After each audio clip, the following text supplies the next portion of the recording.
Ang ninuno. Magandang araw mga kabayan, ako nga pala si JD, ang nagmamay-ari ng YouTube channel ng Ang Ninuno, Kwentong Bayan at Pintados.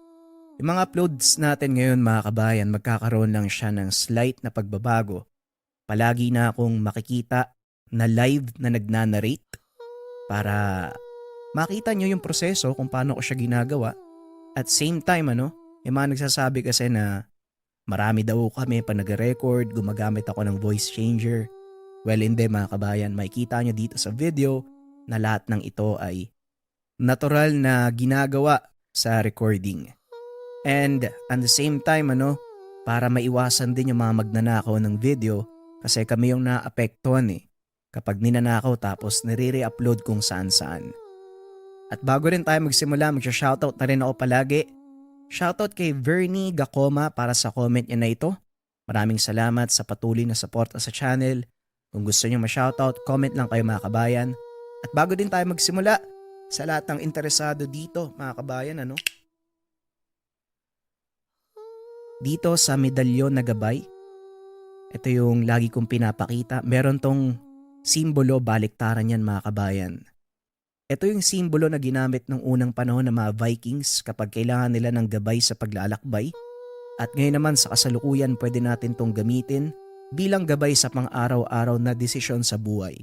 Sa negosyo, sa career, sa lahat mga kabayan, gagabayan tayo nito. Mas pinabisa nga lang ng mga Antengeros del Negros dahil nilagyan nila ng iba't ibang uri ng sangkap at meron ding itong mutya sa loob. Sa lahat ng interesado, narin ang link sa comment section.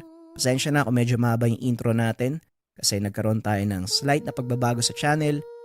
Huwag na nating patagalin pa. Simulan na natin ang bagong series. Ito ay tungkol sa gabay na pulang duwende. Ang kwentong ito ay hango sa totoong buhay. Mula ito sa isa nating kabayan na itago na lang natin sa pangalang Leo. Walang eksaktong taon. Altabas, Aklan.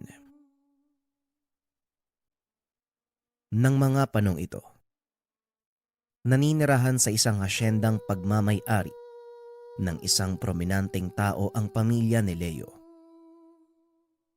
Nakikisama ang ama nito sa lupain at bilang kapalit ng paninirahan sa lugar, nagbibigay ito ng 10% ng kanyang ani sa buong taon. Walang ibang alam na hanap buhay ang pamilya ng binata. Kaya naman nagtiyaga silang manirahan sa lugar. Sa kabila ng pang-aapi at pang-aalipusta ng may-ari, nagawa nilang mamuhay ng maayos. Tandaan mo palagi Leo, yung sinasabi ko sa'yo. Dahil hindi sa lahat ng panahon, nasa tabi mo ko para itama ang lahat na kapalpakan mo. Wika ng ama ni Leo na itago na lang natin sa pangalang Manggari. Tinuturuan nito ang anak dahil sa kapalpakan. Hindi sinasadyang napakawala ng binata ang mga kambing. Dahilan para maubos ang halos kalahati ng bagong tanim na saging sa asyenda. Pasensya na po tay, hindi na po mauulit. Nakaligtaan ko lang pong isara yung kwadra Tugon ni Leo. Napapailing na lang ang ama sa mga nangyayari. Wala na itong magagawa dahil halos lahat ng kilos ni Leo nagdudulot ng kapahamakan sa lahat na nagtatrabaho doon. Sana nga hindi na maulit ang nangyari. Dahil sa oras na makarating kay Don Arenas ang kapalpakan mo, siguradong ako na naman ang mananagot. Kaya umayos ka, Leo. Muling wika ni Manggari. Nung umagang iyon, nakatoka si Leo sa paglilinis ng mga kulungan ng baka. Matapos sermonan ni Manggari, tumuloy na ito sa mga gawain. Sa awa ng Diyos, natapos niya ang paglilinis ng walang napapahamak. Yon ang akala ng lahat. Dahil pagkaalis ni Leo sa lugar, biglang nagkagulo sa bakahan. Isa sa mabangis na toro ang nakalabas sa kulungan. Pinaghahabol ang mga nagpapakain dito. Muli na namang nakarating kay Manggari ang insidente. At sa pagkakataong iyon, nakaabot kay Don Arenas. Ano ka ba naman bata ka? Saan ba lumilipad yung utak mo? At talagang wala ka nang nagawang matino. Tignan mo ang nangyari. Dalawa sa mga tauhan ng hasyenda ang napaabak. Ayan, nag-aagaw buhay sa ospital. Wika ni Manggari sa anak. Samantalang si Leo, nakaupo lang sa isang sulok habang umunguya ng kaperasong tangkay ng bayabas. Tay, hindi ko na po kasalanan yun. Sinabihan ko po siya bago ko umalis eh. Maluwag yung kandado ng kwarda ng toro. Pero hindi siya nakinig eh. Kaya yun, nakawala. Sagot ng binata, na lalong nagpainit ng ulo ng ama. Yun na nga eh. Alam mo namang maluwag. Bakit hindi mo pa inayos? Alam mo Leo, mabuti pang umalis ka sa harapan ko. Baka kung ano pa yung magawa ko sa iyong bata ka. Wika ni Manggari. Dali-dali namang umalis ang binata. Habang nakangisi, lingid sa kalma ng ama, na sinadya ni Leo na pakawala ng toro dahil naiinis ito sa tagapakain. Buti nga sa'yo, baliw ka eh. Hindi ka marunong magligpit na mga gamit mo pagkatapos mong pakainin ng mga baka. Wika ng binata sa sarili. At habang naglalakad palabas ng kwadra, ilang sandali pa ay nakasalubong nito ang sasakyan ng may-ari. Dire-diretso ito sa kinaroroonan ni Manggari. Aalis na sana si Leo, ngunit sa isip nito, baka mapahamak ang ama sa kamay ni Don Arenas, kaya dali-dali itong bumalik. Saktong pagdating ng binata, pinangangaralan ng Don si Manggari. Estupido! Hindi mo ba alam malaking perang nasayang sa pagpapa-ospital ko sa tagapakain? Nasa nang walang kwenta mong anak nang maturuan ng leksyon? Wika ng Don, habang hinahampas ang latigo sa kanyang palad. Pakiusap po, Don Arenas. Hayaan niyo na pong ako magdisiplina sa anak ko. At saka, Hindi na natuloy ni Manggari ang sasabihin dahil bigla siyang hinagupit ng Don. Ilang beses ko nang narinig sa'yo mga salitang yan, Gary. Hindi na ako natutuwa. Ilabas mo ang anak mo o ako mismo ang susuyod sa buong asyenda. At sa oras na makita ko yung walang kwentang batang yan, ipapakaladkad ko yan sa mga toro. Wika ng Don. Kitang-kita ni Leo ang paglatay ng latigo sa katawan ng ama. Galit na galit ang binata ng mga sandaling iyon. Kaya kinuha nito ang isang timbang punong-puno ng dumi ng baka at hinagis kay Don Arenas. Tumalisik ang laman ng balde sa damit ng Don. Sumigaw ito sa sobrang galit. Wag mong masasaktan ng tatay ko ha. Walang hiyang to. Kung hindi dahil sa kanya, hindi magiging ganito kalago ang asyenda mo. Wika ni Leo. Ingrato! Kilala mo ba ang pinagsasalitaan mo? Sino ka sa palagay mo para pagsabihan ako ng ganyan? Tignan mo yung ginawa mo sa damit ko. Kakabili ko lang nito eh. Lumayas ka. Lumayas ka sa asyendang to. At ikaw naman, Gary, pagbabayaran mo yung ginawa ng anak mo. Tugon ng Don. Dali-dali namang itinayo ni Leo ang ama at umalis na sa lugar. Hindi pa ako tapos sa kanya, tay. pagbabayaran niya po yung ginawa niya sa'yo. Wika ni Leo. Tama na mga ginawa mo, Leo. Ang mabuti pa, pumunta ka na muna sa kabilang baryo. Si Lolo Sebastian mo, doon ka muna. Baka sakaling maging maayos ang utak mo kapag nandun ka. Tugon ni Manggari. Pero tay, hindi ko naman po hahayaan na apihin kayo dito. Bakit ba ayaw niyo pong umalis sa lugar na to? Tanong ni Leo. Hindi mo naiintindihan ang mga bagay-bagay, Leo. Hindi ko pwedeng iwanan ang lupaing ito. Tugon ni Manggari. Kaya nga po ipaintindi niyo sa akin kung bakit nagtitiis kayo sa lugar na to. Kung tutuusin, pwede naman kayong mamuhay ng maayos doon kila Lolo Sebastian eh. Wika ni Leo. Hindi ako pwedeng umalis sa lupaing ito, Leo. Malalaman mo din ang dahilan kung bakit. Pero sa ngayon, pakiusap. Huwag nang matigas ang ulo. Sundin mo muna ang mga sinasabi ko para sa kabutihan ng lahat. Hindi na nagsalita pa si Leo. Pagkarating sa tahanan ay inayos nito ang mga gamit na dadalhin.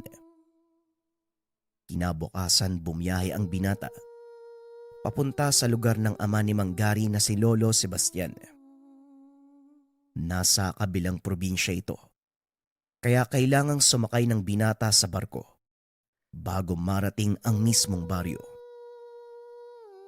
Alam ni Leo ang daan papunta sa lugar dahil ilang beses na din itong nakarating doon. Pagkarating sa tahanan ni Lolo Sebastian, nakita ng binatang napakaraming tao.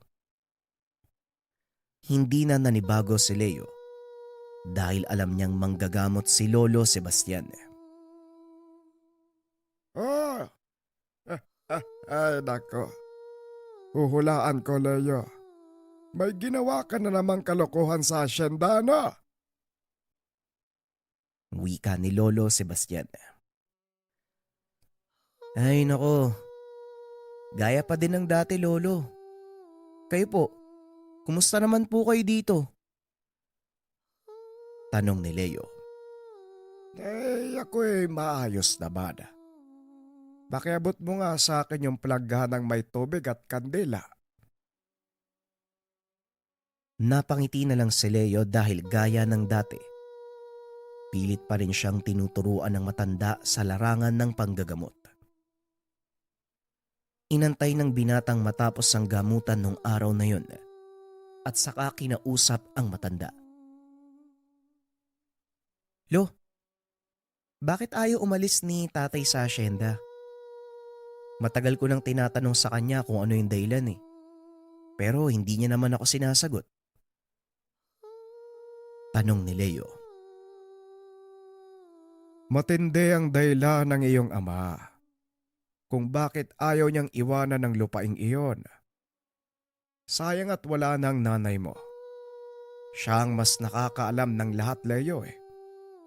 Pero sa ngayon, ipanatag mo muna ang isipan mo para makapag-isip ka kung paanong matutuwid ang buhay mo. Tugon ni Lolo Sebastian. Lolo naman eh, pati ba naman kayo ganyan yung sasabihin sa akin? Sige. Maganda ka na ng makakain natin. Palubog na ang araw.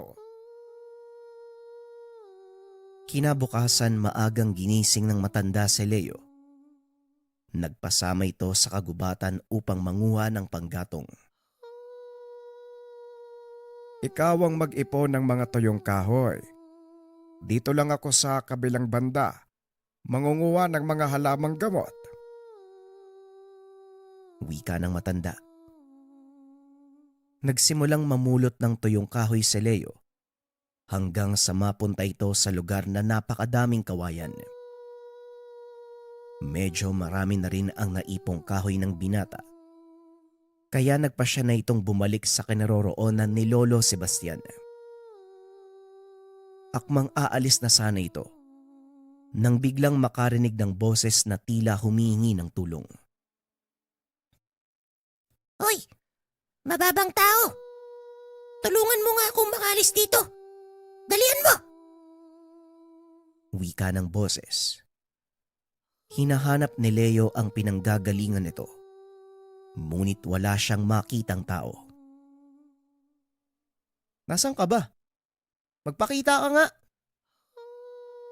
Tanong ni Leo habang patuloy na hinahanap ang pinanggalingan ng tinig. Nandito ako sa puno ng kawayan. Tulungan mo akong makalis sa mga tinik. Bilisan mo! Muling wika ng boses. Hinanap ni Leo ang nilalang. Hanggang sa namataan nito, gumagalaw ang tinik ng kawayan. Nanlaki mata ng binata nang makita ang maliit na tao. Nakasabit sa tinik ng kawayan. Hindi makalapat ang paa nito sa lupa. May ilang matutulis na tinik ang nakatusok sa katawan nito. Ngunit salip na maawa, tila nainis pa si Leo. Oh! Ano bang tinitingin-tingin mo? Ibaba mo ako dito! Muling wika ng nilalang. Ikaw na nga tong nangangailangan. Ikaw pa yung hindi marunong makiusap. Bahala ka sa buhay mo. Manigas ka dyan. Tugon ni Leo. Sabay lakad palayo. O sige na! Sige na! Pakiusap! Ibaba mo ako dito! Wika ng nilalang. Ay nako. Ano naman ang mapapala ko kung sakaling tulungan kita? Tanong ni Leo. Hindi mo ako kilala tao. Kaya kong ibigay o kunin ang lahat para sa'yo. Isa akong mataas na uri ng engkanto. Biglang natawa si Leo sa sinabi ng nilalang. Napaupo ito sa lupa at hindi mapigilan ang sarili. Ano daw? Ano sinasabi mo dyan? Kaya mong ibigay o kunin ang lahat. Eh hindi mo nga maalis yung sarili mo sa tinik eh. Ano ba to? Ano ka ba? Surot? Huminga ng malalim ang nilalang. Ikinumpas ang kamay. Biglang lumitaw sa harapan ni Leo ang malaking ahas. Natigilan sa pagtawa ang binata. Unti-unting lumapit ang ahas sa kanya. Hanggang sa nilingkis ang binti ni Leo. Ngayon, naniniwala ka na. Malaking sumpa sa aming mga duwende ang tinik ng kawayan. Kaya nakikiusap ako sa iyo. Maaari kong ikamatay ang mga sugat na natamo ko.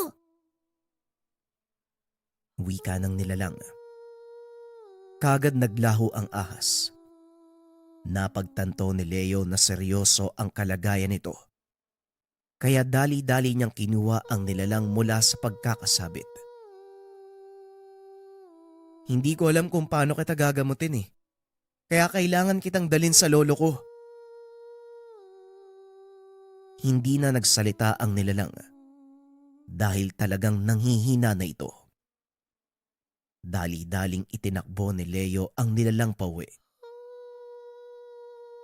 O anong nangyari sa'yo? Nasaan yung panggatong? Tanong ni Lolo Sebastian. Mamaya ko na po ipapaliwanag, Lolo. Kailangan ko po ng tulong niyo eh. Tugon ni Leo. Ipinakita nito ang maliit na nilalang na nakabalot sa kanyang damit.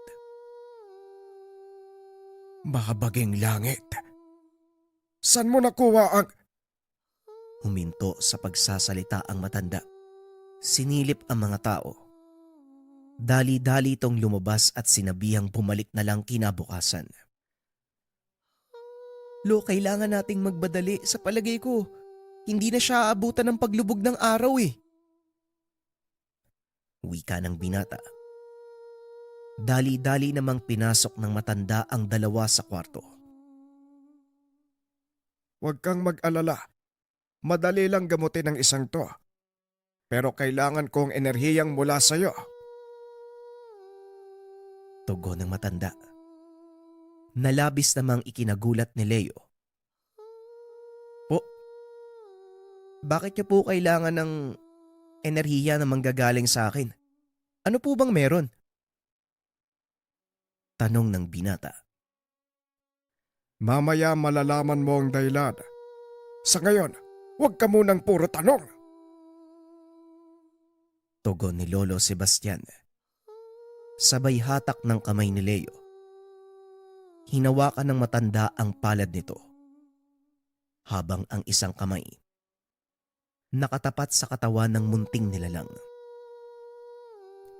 Ilang sandali pa ay tila nawala ng uliratang binata. At habang nangyayari sa kanya ito, nakakita si Leo ng mga pangitain na noon palang nasilayan. Nakatayo ang binata sa gitna ng gubat. At sa harapan nito, may maliit na pamayanan ng mga munting nilalang. Tila hindi siya nakikita ng mga ito. Kaya lumapit ng gusto ang binata upang masipat kung ano ang nangyayari sa pamayanang iyon. Nakita nitong nakaupo sa isang gintong trono ang nilalang na tinulungan. Dito napagtanto ng binata ang lahat ng sinabi nito bago pa siya iligtas ni Leo. Maging ang pangalan ng nilalang at kung ano ito ay naibunyag din sa pangitaing iyon. Ilang minuto ang nakalipas, nagising si Leo. Pagmulat ng mata, nakita niyang nakaupo ang munting nilalang sa maliit na mesa sa tabi ng higaan. Mabuti naman nagkamalay ka na. Siguro naman kilala mo na ako. At alam mo kung anong pinagmulan ko. Wika ng nilalang. Oo. Ang pangalan mo ay Udyong, prinsipe ng pulang duwende. Pero ang tanong ko, bakit ako napili mo? Wala akong ginawang tama sa buhay At saka dahil sa akin napahamak yung tatay ko. Tanong ni Leo. Hindi naman nasusukat ang kabutihan ng tao sa mga kapalpakan niya sa buhay. May mga bagay na hindi sila nakikita sa'yo na maaaring nakikita ng mas nakakataas kaysa sa ating lahat. Kaya nandito ako upang maging gabay mo. Meron kang misyon na dapat gampanan, Leo. Wika ni Udyong. Anong misyon, Udyong? Ipahamak ang lahat ng mga malapit sa akin. Nagpapatawa ka ba? Tanong ni Leo. Sa ngayon, hindi mo pa mauunawaan ang lahat. Pero pagdating ng panahon, malalaman mo kung ano ang sinasabi ko. Tugon ni Udyong. Bahala na. Kung anong magiging kapalaran ko, siguro malalaman ko na lang kapag nasa harapan ko na. Wika ni Leo. Bagaman hindi sinabi ni Udyong, isa sa mga tungkulin nito, ang gabayan ng binatang magkaroon ng matuwid na buhay. Tama si Udyong, Leo.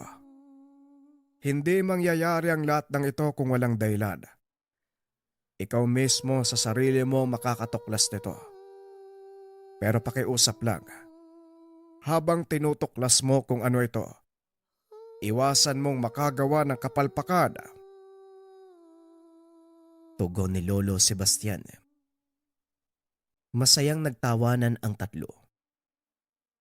Bagaman naging tampulan ng pangaasar, sa isip-isip ng binata, ito ang pagkakataon upang baguhin ang kanyang pagkatao. Kinabukasan, inutusan ni Lolo Sebastian ang binatang pumunta sa bayan upang mamili ng mga pangangailangan. Ito ang unang beses ng binatang magpunta sa pamilihan ng bayang iyon, kaya medyo nangangapa pa ito. Nagpadala din ng listahan ng matanda para alam ni Leo ang mga bibilhin. Habang nag-iikot, hindi namamalaya ng binatang pinagtitinginan sila ng mga tao. Bakit parang iba yung pakiramdam ko? Parang may mga nakatitig sa akin. Parang may mga sumusunod. Wika ni Leo. Pinagtitinginan nga tayo ng mga tao. Kaya huwag kang magpapalata. Tugon ni Udyong. Nagpatuloy sa paglalakad ang binata. Kagaya ng payo ng gabay, hindi nito pinansin ang mga nakatitig sa kanila. Sa isip ng binata, nanibago lang ang mga ito sa kanya. Nang matapos silang mamili, nagpasya ang binatang maupo sandali sa plaza upang magpahinga bago tumuloy sa pag-uwi. Malapit lang naman ang bayan, kaya hindi ito nag-alangang abuti ng dilim sa daan. Ngunit habang nagpapahinga, may nakita itong lalaking nakasuot ng sombrero. Nakatitig ito sa kanya habang naglalakad. Bakit parang ang sama ng tingin ng lalaking yun sa akin? Wala naman akong ginagawa sa kanya. Wika ni Leo. Hindi nagsasalita si Udyong dahil pinapakiramdaman nito ang kilos ng lalaki. Ngunit ilang sandali lang ay umalis na ito. Ang mabuti pa, umalis na tayo dito. Baka nag-aalala yung matanda sa bahay niyo. Wika ni Udyong. Habang nasa daan, muling nakita ng binata ang lalaki. Sa pagkakataong iyon, nakaharang na ito sa daan. Mag-iingat ka. Hindi pangkaraniwan ang isang yan. May kakaiba akong nararamdaman sa kanya. Pero hindi ko matukoy kung ano eh. Tugon ni Udyong. Napalunok ng laway ang binata dahil sa sinabi ng gabay. Ramdam ng duwende ang takot nito, kaya muli itong nagsalita. Huwag kang mag-alala. Hindi kita papabayaan, Leo. Magtiwala ka lang. Kagaya ng sinabi ko sa'yo, kaya kong ibigay at kunin ang kahit ano para sa'yo. Muling wika ni Udyong. Ngunit mas lalong natakot si Leo dahil naglakad papalapit sa kanila ang lalaki. Anong gagawin ko, Udyong? Baka aswang yung isang to ah. Ayoko pang mamatay. Wika ni Leo. Ay nako, ang tigas ng ulo mo. Manood ka kung ano yung gagawin ko. Tugon ni Udyong. Biglang napuno ng usok ang paligid. Nagagawa nilang makita ang lalaki, pero tila hindi sila nakikita nito.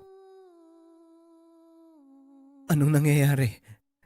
Anong nangyayari? Bakit may usok? Tanong ni Leo. Huwag kang maingay.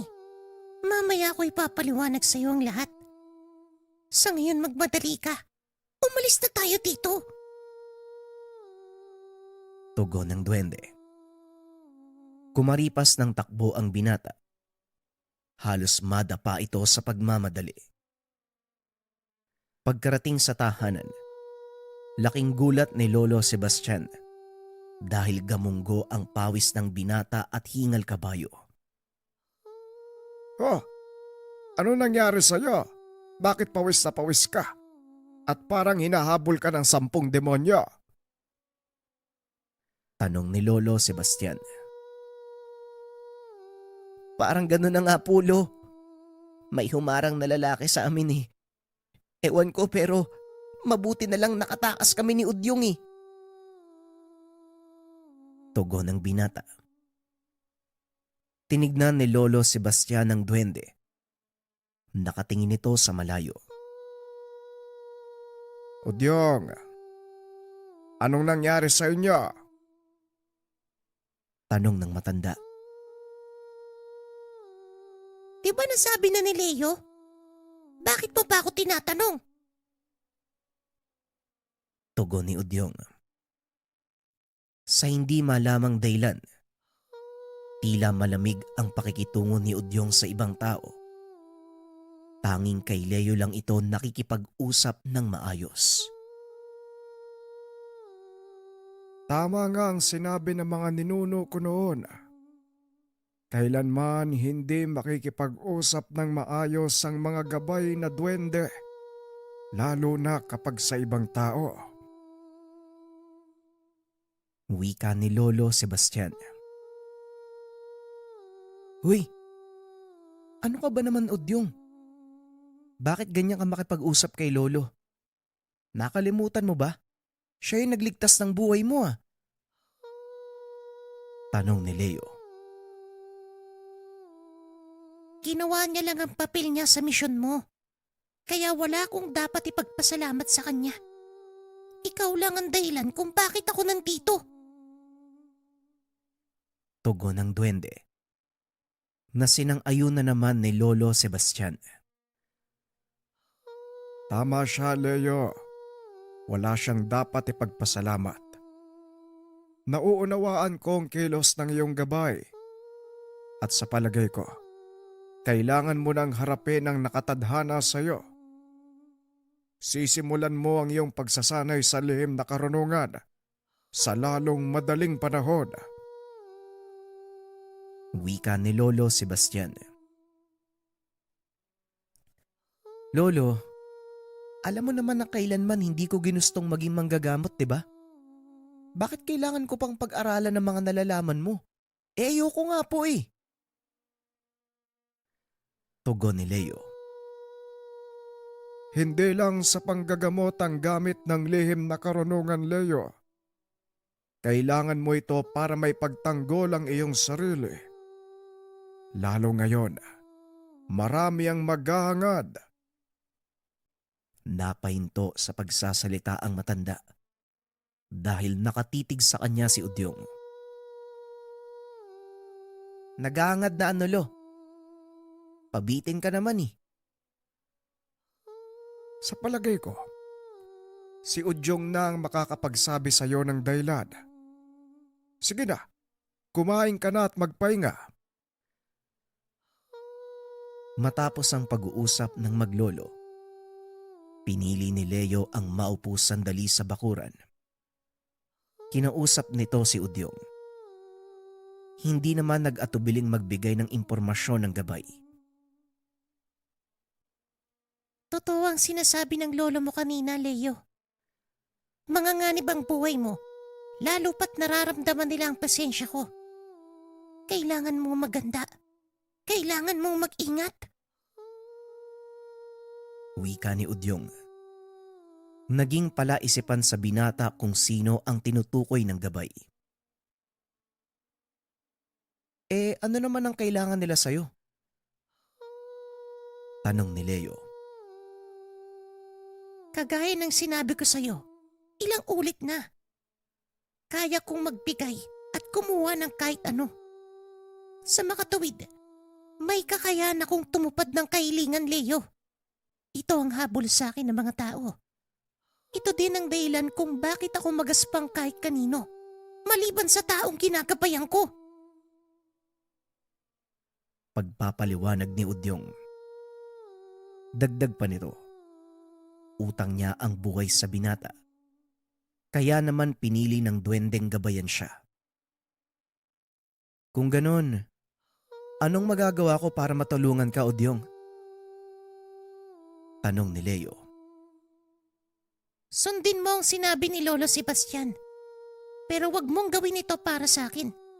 Gawin mo yan para sa sarili mo. Tugon ni Udyong. Matapos ang pag-uusap ng dalawa, pumasok na sila sa tahanan. Nagpahinga. Napagtanto ng binata na tama ang sinabi ng gabay. Kailangan niyang maging malakas para mapagtanggol ang sarili, pati na rin ang bagong kaibigan at pamilya. Sinimulan ni Lolo Sebastian ang pagsasanay ng binata. Sa pagtagal ay naging mahusay ito sa paggamit ng mga dasal.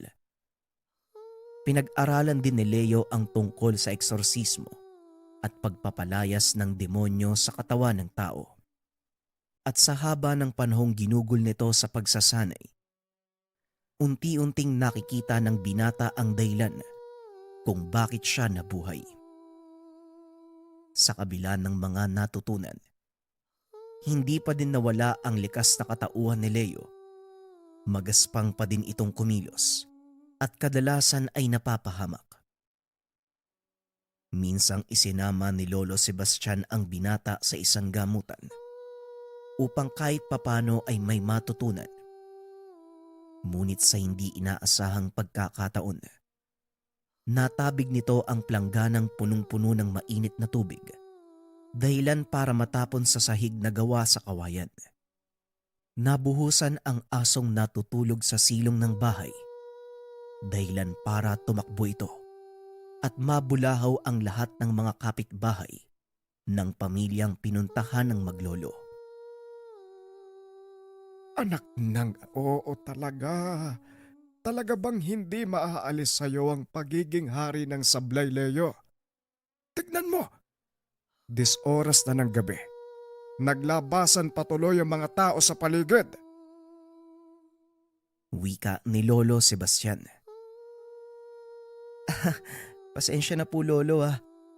Hindi ko na malayang sa likod ko pala nakalagay yung planggana. Napaso nga din po ako eh. Tugon ng binata. Tumulong si Lolo Sebastian sa manganganak na ginang at para maiwasan ang anumang disgrasya, pinili nitong pagbantayin sa labas ng bahay si Leo. Ang mabuti pa, doon ka na lang sa labas ng bahay magbantay ka. Malaki ang posibilidad na baka may kung anong hindi imbitadong nilalangang lumapit. Napakabango ng sangho ng bagong silang na sanggol, lalong-lalo na sa mga nilalang at aswang. Wika ni Lolo Sebastian. Muli na namang naguguluhan ang isip ni Leo. Ngunit hindi na ito nag-atubiling magtanong dahil baka lalong magalit si Lolo Sebastian. Naupo ang binata sa atangan nang makarinig ito ng huni ng baboy. Tinanong ni Leo ang mga kalalakihang nasa labas kung may alagang baboy ba ang tahanan. Ngunit sinabi ng mga ito na wala ni isa sa lugar na yon ang nag-aalaga ng baboy dahil pamayanan ito ng mga Muslim.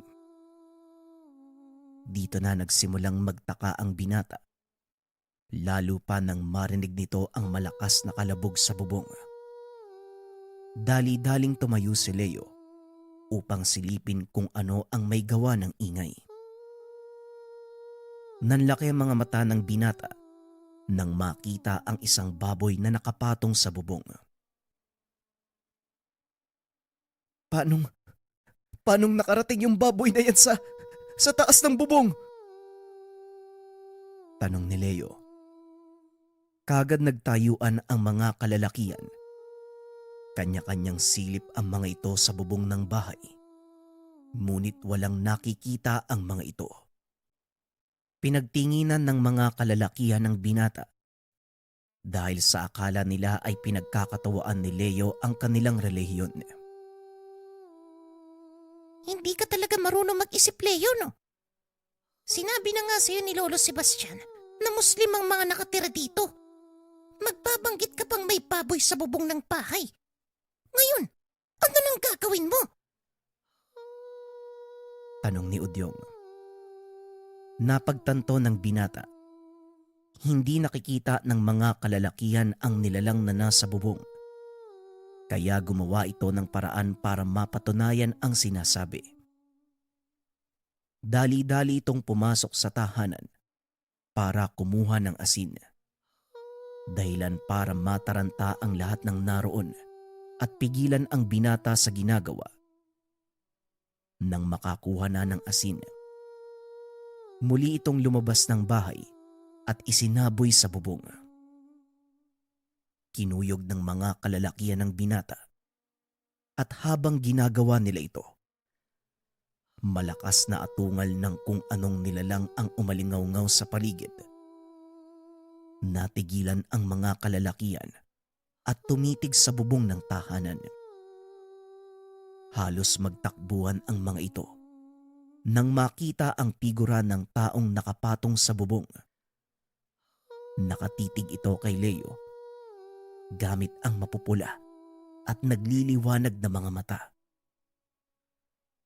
Nagawang tumakas ng ilan, ngunit may isang lalaki ang naiwang nakatulala sa nilalang. Tumalon ito mula sa bubong papunta sa kinaroroonan ng lalaki. Dali-daling tumakbo si Leo upang iligtas ito. Tamang-tama lang ang dating ng binata dahil akmang dadambahin na ng nilalang ang lalaki. Isang malakas sa suntok ang sinalubong ng binata dito. Nilingon ni Leo ang lalaki at sinabing umalis na sa lugar. Naramdaman ni Lolo Sebastian ang nangyayari sa labas. Kaya naman dali-dali nitong sinara ang pintuan at mga bintana ng tahanan. Magaling, Leo. Talagang ang malaki na ang pinagbago mo. Ngayon maganda ka na. Dahil ikaw ang pagbabalingan ng pansin ng aswang na yan. Nanlaki ang mga mata ng binata dahil wala itong ideya na ang nilalang na makakaharap ay isang aswang. Anong sinasabi mo, Odyong? Anong aswang? Paano ko tatalunin yan? Hindi nga! Hindi na naituloy ng binata ang sasabihin dahil nakita nitong papasugod na ang nilalang sa kanya. Tumakbo ang binata palayo habang nag-iisip kung ano ang gagawin. Hanggang sa makita nito ang bagakay na nakasandal sa bakod. Matutulis ang dulo ng mga ito at pwedeng gawing sibat. Dinampot ng binata ang isa at itinutok sa papasugod na nilalang. Dahil sa bilis ng takbo nito, hindi na nagawang pigilan ang sarili. Tumusok ang bagakay sa tiyan, dahilan para maitulak si Leo pasandal sa bakod. Takot na takot ang binata. Ngunit napansin itong hindi magawang alisin ng nilalang ang nakatarak na bagakay sa kanyang katawan. Dito na nakaisip ng paraan ng binata. Hinawakan ito ng maigpit ang bagakay at tinulak upang matumba ang kalaban. Ibinaon sa lupa ang nakausling bahagi ng sibat sa likod ng aswang. Dahilan para magmistula itong ipinako. Dumampot ng isa pang bagakay ang binata at muli itong sinaksak sa katawan ng aswang. Paulit-ulit niya itong ginawa hanggang sa masiguradong hindi na makakaalis ang nilalang.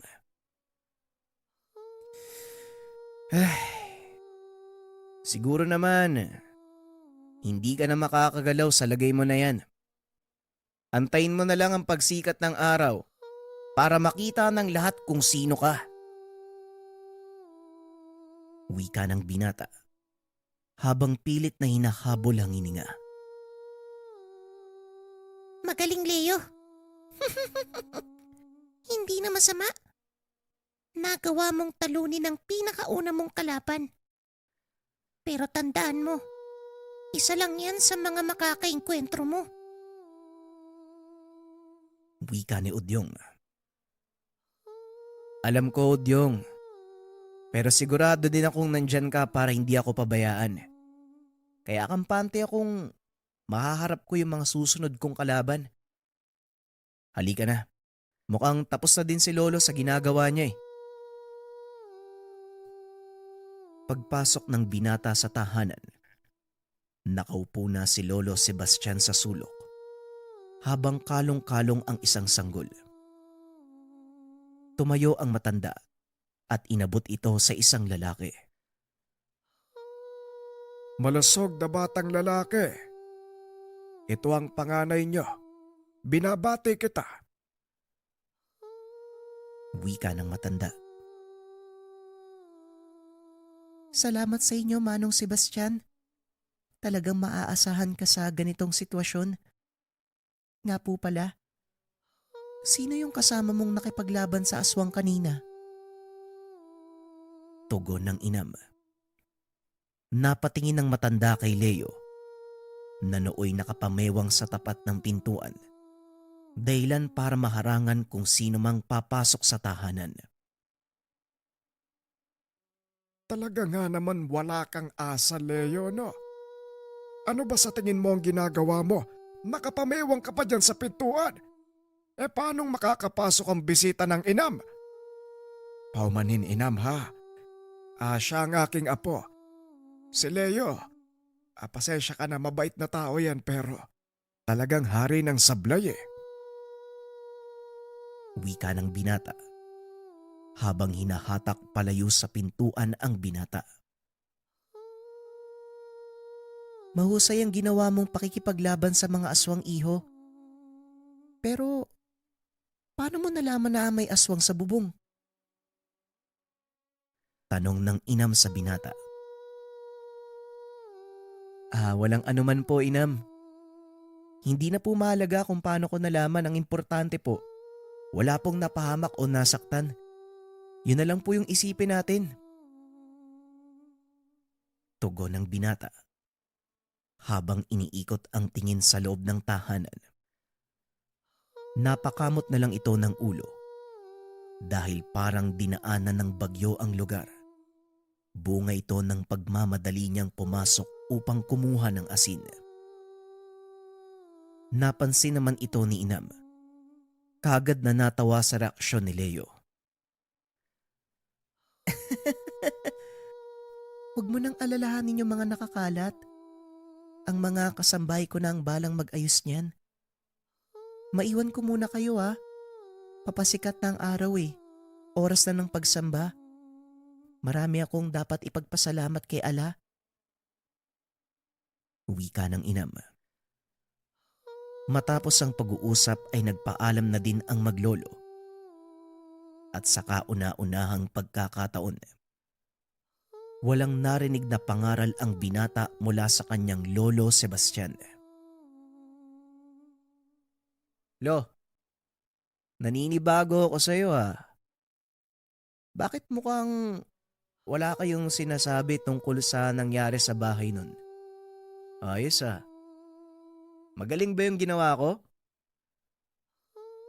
Tanong ni Leo. Alin doon? Yung pagpatay mo sa aswang? O yung pagsira mo sa mga kagamitan sa loob ng bahay? Tanong ni Lolo Sebastian. Pareho po, Lo. Tumawa ng malakas si Lolo Sebastian. At sa halip na sagutin ang tinanong ng binata, sinabihan na lang ito na magmadali na sa paglalakad. Pagkarating sa tahanan, naupo ang matanda sa sala. Ilang sandali lang ay nakatulog na ito. Hindi na nag-abala pa si Leo na gisingin ang matanda dahil pagod na ito. Sinara ng binata ang pintuan at pumasok sa kwarto upang magpahinga. Ngunit sa kalagitnaan ng pagtulog, bigla itong nagising sa tawag ni Lolo Sebastian. Leo, gumising ka. Kailangan ko ng tulong mo dito. Dali-daling bumangon ang binata. Lumabas ng kwarto. Ngunit laking gulat nito dahil pagbukas ng pintuan, tumambad sa binata ang napakalawak na lawa ng apoy. Nasa gitna nito ang matanda at isang dalagang nakaupo sa bangkuan Nakatapat ang kamay ni Lolo Sebastian sa noo ng dalaga habang nag-uusal ng orasyon na pampalayas ng demonyo. Udyong! Udyong! Totoo ba yung nakikita ko? O baka guni-guni lang to? Tanong ni Leo. Totoo ang nakikita mo, Leo. Ang nararamdaman mong init, enerhiyang nagmumula sa demonyong nasa katawan ng babaeng pasyente ni Sebastian. Magmadali ka. Dahil maaaring hindi kayanin ng lolo mo ang nilalang na nasa katawan ng pasyente. Dalian mo! Tugon ni Udyong. Ngunit hindi alam ni Leo ang gagawin ng mga sandaling iyon. Hanggang sa maalala niya ang lahat ng dasal na itinuro ng matanda. Mukhang ito na yung sinasabi ni Lolo sa akin. Oras na. Oras na para gamitin ko ang mga itinuro niya sa akin. Wika ni Leo. Itinaas nito ang manggas ng damit at nag-usal ng dasal. Matapos ay lumabas sa balat ng braso ng binata ang isang simbolo. Naramdaman ni Lolo Sebastian ang presensya ni Leo. Natuwa ang matanda nang makita ang apong nakatayo sa kanyang harapan. Mabuti naman at nagising ka na. Tamang-tama ang dating mo. Panahon na para matuto ka sa totoong laban, Leo.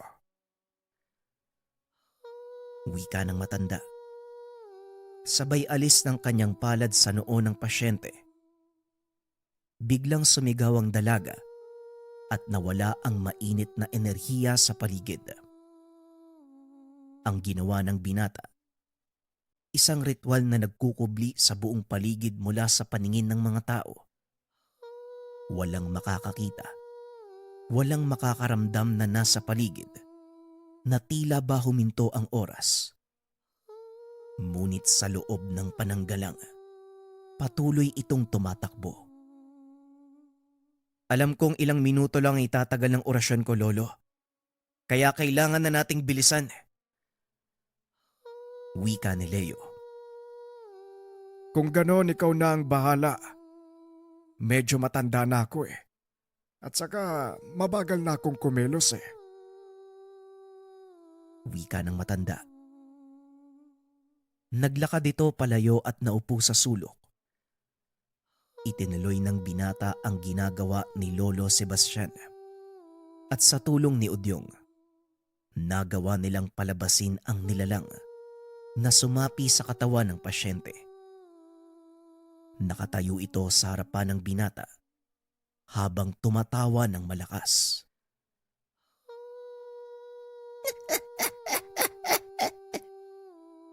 Tignan mo nga naman. Isang baguhang albularyo at isang prinsipe ng mga duwende.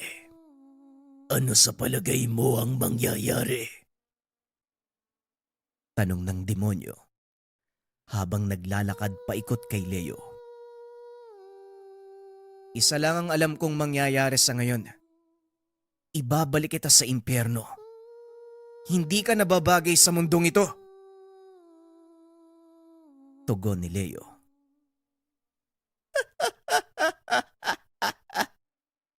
Tama ka. Hindi ako nababagay sa mundong ito. Kagaya ng munti mong kaibigan. Huwag kang magmalinis, binata. Hindi natatabunan ng mga dasal na inuusal mo ang katotohanang nakikipagtulungan ka sa isang pinanubol. Wika ng demonyo habang nakaturo ang daliri kay Udyong. Kaunting kaalaman, ang mga pinubol, mga anghel na isinumpa na hindi na makakabalik pa sa langit. Dahil ito sa nagawa nilang kasalanan. Malaki ang pagkakaiba ng mga rebeldeng anghel sa mga pinanubol. Dahil ang mga pinanubol, mga anghel na nagkulang o o lumabag sa alituntunin ng Diyos. Samantalang ang mga rebeldeng anghel naman, nag-aklas laban sa Diyos. Bagaman kapwa wala ng karapatang bumalik sa kaharian ng Diyos ang mga pinanubol, binigyan ito ng tungkuling manatili sa mundo upang pangalagaan ito laban sa mga pinsalang maaaring gawin ng mga rebelde, anghel, o mas kilala sa tawag na demonyo. Balik tayo sa kwento. Yan ang malaki mong pagkakamali, demonyo.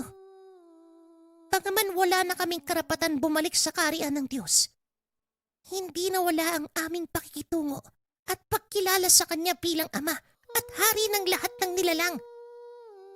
Nandito kami sa mundo para sa isang katungkulan. Sa makatuwid, naglilingkod pa rin kami sa Kanya at hindi niya kami tinalikuran. Tugon ni Odyong. Nalabis namang ikinatuwa ni Leo. O ngayon, subukan mong gumawa ng isang maling hakbang. Tutunawin kita at iahalo sa kumukulong putik ng impyerno. Wika ni Leo. Kitang-kita ang takot sa mata ng demonyo ng mga sandaling iyon. Alam ng binata, panlilin lang at pagmamanipula lang ang kayang gawin ng demonyo. Hindi ito magiging makapangyarihan hanggat walang taong nagpapadala sa pagbubuyo nito. Talagang pakialamero ang mga pinanubol. Bakit ba hindi nyo nalang kami hayaang maangkin ang mga tao? Muling wika ng demonyo. Sinugod nito si Leo, ngunit hindi niya magawang makalapit. Hindi mo ako magagawang galawin dahil sa proteksyon ng Diyos Ama. Ngayon, bibigyan kita ng pagkakataon. Bumalik ka sa pinanggalingan mo o mamatay dito. Nanlaki ang mga mata ng demonyo sa galit dahil malaking insulto para sa kanya ang bigyan ng pagpipilian.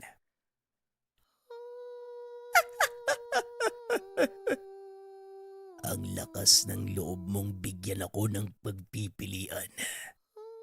Isa ka lang mababang mortal. Wika ng demonyo. Sa palagay ko, kailangan mo na siyang pakitaan ng kaunting gilas, Leo. Udyok ng gabay na duwende. Kagad nag-ihip ng dasalang binata sa palad. Inilahad ito sa harapan ng demonyo. Biglang umihip ang malakas na hangin na may kasamang apoy. Napasigaw ang demonyo at nasunog ang pakpak at sungay nito. Mukhang hindi nararapat sa iyo ang pribilehiyong makabalik sa impyerno. Kaya manatili ka sa mundo ng mga buhay at mamuhay bilang tao. Wika ni Leo. Napatayo si Lolo Sebastian. Nagulat ito sa pinakita ng apo. Hindi akalain ng matanda na ganito na kalayo ang narating ni Leo. Matapos tanggalin ang kakayahan ng demonyo at bigyan ito ng katawang lupa, kinalas ng binata ang ginawang pananggalang at muling nagbalik sa dati ang lahat. Mawalang galang, Apo. Ngayon napatunayan kong hindi lang puro kapalpakan ang nagagawa mo. Pero anong gagawin mo sa demonyong ito? At ngayon, ginawa mo siyang tao. Tanong ng matanda.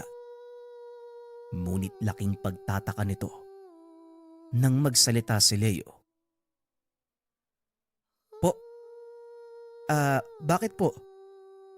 Ano po bang mangyayari? Saka sino tong tao na to? Tanong ni Leo. Anong ibig mong sabihin? Hindi mo naaalala ang ginawa mo? Umayos ka, Leo, ha? Hindi to ang panahon para magbiro ka. Tugon ni Lolo Sebastian. Ngunit idiniin ni Leo na talagang wala siyang maalala sa mga nangyayari.